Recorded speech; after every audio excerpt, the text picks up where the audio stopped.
ඉතින් මේ අද අපිත් එක්ක එකතු වෙලා ඉන්නවා මේ හෙලි ඉතිහාස ගවේෂක මංජුරු ගුණවර්ධන සර්. ඉතින් අයිබෝන් සර්. අයිබෝන්. ඉතින් මේ අද අපි කතා කරන්න යන්නේ මේ තරුණ පරපුර අතර තරුණ පරපුර විතරක් නෙමෙයි සමහර වැඩිහිටි පිරිසක් ඉන්නවා. ඒ පිරිස අතරින් එක්කෙනෙක් තමයි අපේ මංජුරු ගුණවර්ධන සර්. මේ කුතුහලයක් තියෙනවා මේ බ්ලැක් නයිට් සැටලයිට් එක ගැන. ඉතිහාසයේ ගොඩක් පිටිපස්සින් නම් මේක ගැන එක එක කතා තියෙනවා. ඉතින් සර් මොකක්ද මේ බ්ලැක් නයිට් සැටලයිට් එක කියන්නේ? මෙම මාරුදාන මාතෘකාව කරගෙන එල දීනේ. දැන් මේ මාතෘකාව කතා කරපුවාම බොහෝ පිරිසක් මේ විකාර කියනවා කියලා කියයි, පිස්සු කතා කරනවා කියලා කියයි, වැඩකට නැති කතන්දරයක් කියලා කියයි, ඕප්පු කරන්න බෑ කියලා දහහක් විවේචන කරයි. ඔව් ඒක ඉතින් සාමාන්‍ය තත්ත්වයේ ලංකාවේ ඉතින් එතකොට ඒ වගේම මේකට හොඳ කියන සහ මේක වැරද්ද ගන්න පිරිසකුත් ඉඳි. හැබැයි මේ දෙකොල්ලම තමයි අපි මේ වීඩියෝ එක කරන්නේ. මේකේ වැරදි ඇති, අඩුපාඩු ඇති. අපි ඇවිල්ලා මහා ප්‍රාඥයෝ නෙවෙයි. මේ දන්න දේ තමයි කියන්නේ. හැබැයි ඒක ඔස්සේ හොයාගෙන යන එක ඕගොල්ලොන්ගේ රාජකාරියක්. හරි. එන්න මෙහෙමයි. මම පුතේ බ්ලැක් නයිට් සැටලයිට් එක ඉස්සර වෙන කතන්දරයක් කියන්න. 1950 දශකයේ මුල් මැද භාගයේ විතර ලංකාවට ශ්‍රේෂ්ඨ විද්‍යාඥයෙක් කෙනෙක්. මේ ඒ තමයි ආතසි ක්ලාක් මහත්මයා. එයා ලංකාවට එන්නේ එයා එන හේතුව විදිහට සඳහන් වෙන්නේ සීගිරිය උඩට වතුර ගිනිච්ච ක්‍රමවේදය මොකද්ද කියලා පරීක්ෂණ කරන්න. සීගිරිය උඩට වතුර ගිනිච්ච. සීගිරිය උඩ රාජධානියක් තිබ්බා. මේක අපිට කතා කරන්න පුළුවන්. ඉතින් ඒ සීගිරිය රාජධානිය උඩට ඒ රජවරුන්ගේ මේ අවශ්‍යතාවයන් සඳහා කොහොමද වතුර ගෙනිච්චි? අන්න ඒක හොයන්න තමයි මෙයා ආවිලා තියෙන්නේ. එහෙම තමයි ලියලා තියෙන්නේ. හැබැයි පුදුමයට කාරණේ මෙයා සීගිරිය ගැන හොයන්න ඇවිල්ලා පදිංචි වෙන්න ගාල්ලේ. ඒතර එංගලන්තේ මෙයා ඉන්න බ්‍රිතාන්‍ය ජාතිකයෙක්. ඒතර බ්‍රිතාන්‍ය ජාතිකයෙක් නේද? ඔව්. හරි. ඒතකොට ඒ විදිහ රටක් දාලා මේ ලංකාවේ රටකට ඇවිල්ලා එතකොට ඒ වගේ සීත කලාපයක් තියෙන නුවරඑළියෙත් පදිංචි වෙන්නේ නැතුව පර්යේෂණය කරන්න ආපු සීගිරියෙත් පදිංචි වෙන්නේ නැතුව ඇයි ගාල්ලේ පදිංචි වෙන්නේ? නැත්නම් තමයි ප්‍රශ්න තියෙන්නේ. මේ එතකොට දැන් මේ ගැන හිතපුවාම ඔය පෞකාලීනව ඔය තාක්ෂණයේ ප්‍රාථමික විද්‍යාවේදී ඇත්තටම කුතුහල නිසා මම හොයාගත්තා. ඇත්තටම 2007 වගේ තමයි මම මේ බ්ලැක් නයිට් සැටලයිට් එක ගැන ඉස්සෙල්ලාම දැනගත්තේ. අපි ඉපදිලාවත් නැහැ. ඒ වෙලාවේ හරි ආසාවෙන් මේ ගැන බැලුවා. හැබැයි පොඩි විස්තර ටිකක් තිබ්බ. බොහෝ කෙටි විස්තර ටිකක් තිබ්බ. දැන් නම් ඒ ගැන ලොකු වීඩියෝ සංසරණය වෙනවා. නමුත් කොහොම හරි එතකොට මේ මම දැන් ওই කතන්දරේ ගැලපුවා. මේ අපේ පරිකල්පන ශක්තියෙන් තමයි මේ කතන්දරේ කරපගත්තේ. ඒ කතාව තමයි මම මේ කියන්නේ යන්නේ. එතකොට ඇයි ආතසි ක්ලාක් මහත්තයා මේ ගාල්ලේ පදිංචි වුණේ? ඔයා හිතන්නේ මොකද්ද හේතුව? මට හිතන්න බෑ කපාක්. ඔව්. මෙහෙමයි. මේ ලෝකෙ තියෙන ග්‍රැවිටි පොයින්ට් එකක් කියලා එකක්. ග්‍රැවිටි පොයින්ට් එක. මොකද ග්‍රැවිටි පොයින්ට් එක කියන්නේ මේ ගුරුත්ව කේන්ද්‍රය. ගුරුත්ව කේන්ද්‍රය. ලෝකේ ගුරුත්ව කේන්ද්‍රය තියෙන්නේ ගාල්ලයි මාතරයි අතරේ තියෙන මූදේ. මූදේ තමයි කියන්නේ දකුණු මූදේ තමයි තියෙන්නේ. දැන් මූදු කාදරි නිසා වෙනස් වෙලා ඇති. ඒ කාලේ ගොඩබිමටක් තියෙන්න ඇති. කොහොම හරි කිලෝමීටර බොහොම සුළු කිලෝමීටර ගාණක් මූදට වෙන්න තමයි ග්‍රැවිටි පොයින්ට් එක තියෙන්නේ. ඔව්. ඒතකොට ග්‍රැවිටි පොයින්ට් එක තියෙන්නේ ඔන්න ගාල්ලට ආසන්නේ. එතකොට ආතසි ක්ලාක් මහත්තයා පදිංචි වෙන්නේ ගාල්ලා ආසන්නේ. සීගිරියට වතුර ගෙනිච්ච ක්‍රමේ කෙසේ වෙතත් මෙන්න બોලේ මෙයා හොයා ගන්නවා චන්ද්‍රිකා තාක්ෂණය. එයා මේ අර එයාගේ සුප්‍රසිද්ධ නවකතාව ඔස්සේ මේ එයා චන්ද්‍රිකා තාක්ෂණය ගැන ලෝකෙට කියනවා. ඊට පස්සේ ස්පුට්නික් එක රුසියාවෙන් චන්ද්‍රිකාවක් විදිහට උගන්වගත කරනවා. ඔන්න මේ කතන්දරේ අදටත් මුල් ලෝකෙම පිළිගන්න චන්ද්‍රිකා තාක්ෂණයේ පියා විදිහට ආතසි ක්ලාක් ආචාර්යවරයෙක්. ඉතින් එතකොට එහෙනම් කොහොමද මොකද්ද මේකේ තියෙන කතන්දරය අතුරු සම්බන්ධي? අන්න කතාව. ග්‍රැවිටි පොයින්ට් එක නැත්නම් ගුරුත්ව කේන්ද්‍රය තියෙන්නේ දකුණු මුහුදේ.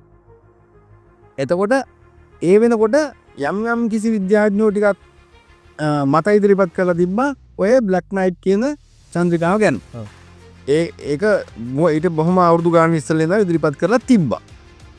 එතකොට එහෙනම් මෙයා කොහොමද මෙතනට ඇවිල්ලා මොකද්ද මේ කළේ? චන්ද්‍රිකා තාක්ෂණේ එයා පර්යේෂණයක් කරා මේ ග්‍රැවිටි පොයින්ට් එක හරහා මොකද්ද මේ බ්ලැක් නයිට් සැටලයිට් එකට නැත්නම් බ්ලැක් නයිට් කියන චන්ද්‍රිකාවට ලංකාවේ තියෙන සම්බන්ධතාවය කියලා. හෙළ මූල ආශ්‍රත් එක්ක අවුරුදු 26කට ඉස්සෙල්ලා හෙළොයිසින් ගුවන්ගත කරපු චන්ද්‍රිකාවක් කියලා තමයි අනුමාන කරන්නේ මේ බ්ලැක් නයිට් කියන සැටලයිට් එක. ඊළඟට ප්‍රශ්නේ තියෙන්නේ මොකද්ද? මේ දැන් සැටලයිට් එක තාම සක්‍රියව තියෙනවා මේ අභ්‍යවකාශ. ඒක ලෝකෙට කේන්ද්‍රගත වෙලා තියෙනවා. හැබැයි ඒක සංඥා උපා ගන්න අපිට බෑ. හේතුව මොකද?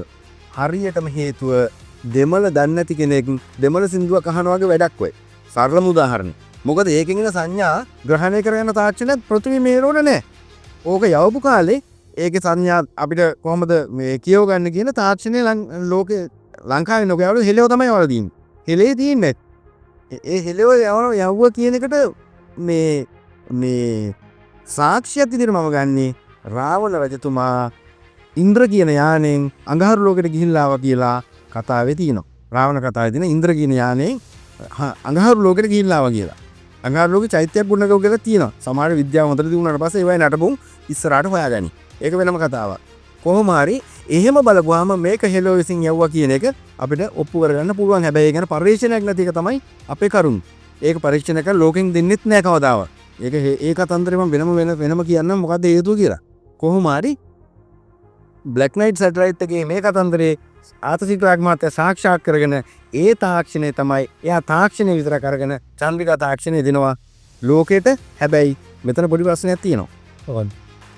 චන්ද්‍රිකා තාක්ෂණයේ දැන් ඉන්ටර්නෙට් කියනවනේ අන්තර්ජාලය. ඒක අතුරු දැල කියලා කියන්න පුළුවන්. ඔක දැලක්. ඒ ලෝකෙ වටේ තියෙන සංඥා දැලක්නේ අන්තර්ජාලය කියන්නේ. ඒතර අන්තර්ජාලය මේ අපිට රටක් අතර පයින් හුමෝර කරගන්න අනිවාර්යයෙන්ම චන්ද්‍රිකා තුනක් ඕනේ. තුනක් ඕනේ කියන්නේ කේන්ද්‍රගත වෙන්නේ එතකොට. ඒ කියන්නේ ලෝකේ රවුමක්නේ. රවුම උඩ මේම තුන් පොලක චන්ද්‍රිකා තුනක් ස්ථානගත වුණාම තමයි ඒ හරහා මේ චන්ද්‍රිකාවෙන් අනිත් චන්ද්‍රිකාවට යවන්න පුළුවන්. ලෝකේ අනිත් පැත්තේ ඉඳලා. ඒතකොට ඒ චන්ද්‍රිකාවෙන් අදාළට සංඥාව යවන්න පුළුවන්. ඒතකොට අපිට කවමදාකවත් තනි චන්ද්‍රිකාවකින් පයින් හුමෝර කරන්න බෑ. චන්ද්‍රිකා තුනක් අවශ්‍යයි මේ තාක්ෂණයේ මත. මොකද හේතුව ඒවා ස්ථානගත වෙලා තියෙනවා. ඒක හැමදාම ස්ථානයේ තමයි චන්ද්‍රිකාව පවතින්නේ. ඒ කියන්නේ අපි ගිහිල්ලා කඩදාසි ගුලියක් අපේ ගුරුත්ව මේ ඔකට ගුරුත්වාකර්ෂණ වලල්ලේ තිබ්බහම ඒතනම තියෙනවා. කඩදාසි ගුලියක් තිබ්බත් තියෙනවා. චන්ද්‍රිකාවත් ගිහිල්ලා ස්ථානගත කරලා තියෙන එක හැමදාම දැන් තියෙනවා. ඒතකොට ඒව තමයි ඒ ආතසිකලාග් මතයාගත් තාක්ෂණය තියෙන්නේ.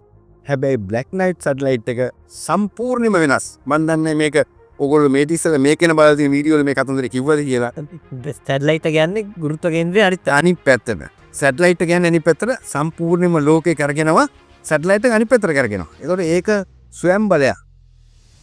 මේ පෘථිවියේ ගුරුත්ව බලයෙන් නෙවෙයි තමන්ගේ ස්වයං බලයකින් තමයි තාමත්ම අවුරුදු 26000ක් තිස්සේ ලෝකෙ වටේ කරගෙනවා. ලෝකේ කරගෙනවා මේ පැත්තට චන්ද්‍රිකාව කරනවා අනිත් පැත්තට. ඒතකොට පැය 24ක් ඇතුළත හරියට මේ අර වටයක් සම්පූර්ණ ලෝකෙ වටේ එතකොට මේ ලෝකයේ හැම බින් අඟලක්ම එක චන්ද්‍රිකාවකින් අධීක්ෂණය කරනවා. මම දන්න විදිහට මෑත කාලේ ගොඩාක් මෑත කාලේ තමයි මේ චන්ද්‍රිකාවක් පෘථිවිය කැරගෙන පැත්තට නෙමෙයි අනිත් පැත්තට කැරගෙන මේ තාක්ෂණي හොයාගත්තේ. මම දන්නේ නෑ ඔය හොයාගත්තත් මම දන්නේ තාම මේක තියෙනවද කියලා.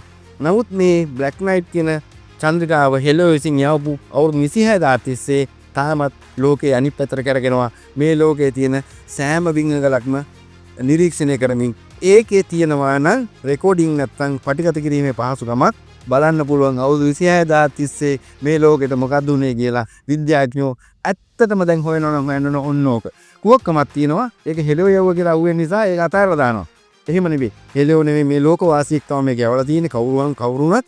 ඒක නිසා විද්‍යාඥයන්ගේ යුතුයකම තමයි මේ ලෝකෙට අවුරුදු 26000 තිස්සේ වෙච්ච විපර්යාසය මොකක්ද කියලා හොයන්න තියෙන හොඳම ක්‍රමය තමයි සැටලයිට් එක කියව ගන්න ක්‍රමයක් හදාගන්න එක. ඔන්න ඔක තමයි පුතේ බ්ලැක් නයිට් සැටලයිට් එකේ සංක්ෂිප්ත කතාව. හරි. එහෙනම් අද අපි සමු ගන්නවා විතරයි. හරි.